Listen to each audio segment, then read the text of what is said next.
بسم الله الرحمن الرحيم. أخي الكريم، أختي الكريمة، إذا نسيت مفتاح رقمك السري لبطاقة الصراف وأدخلتها بالصرافة فلن تتمكن من سحب أموالك ولو جلست شهورا أمام الصرافة إلا برقم واحد يتكون من 4 خانات.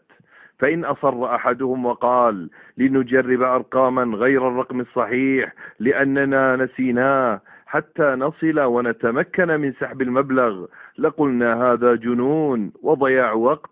وكذلك مفتاح تمكين الأمة الإسلامية صناعيا واقتصاديا، فقد تأخرنا لأننا نجرب مفاتيح سرية لن تجدي إلا بمفتاح رباني واحد يتكون من 4 لا غير، هي إقامة صلاتنا، إيتاء زكاتنا، أمرنا بالمعروف، نهينا عن المنكر. قال العليم بمفتاح السيادة في الأرض سبحانه: الذين إن مكناهم في الأرض أقاموا الصلاة وآتوا الزكاة وأمروا بالمعروف ونهوا عن المنكر ولله عاقبة الأمور. فإن قال أحدنا لنجرب غير ذلك لقلنا هذا جنون وضياع وقت.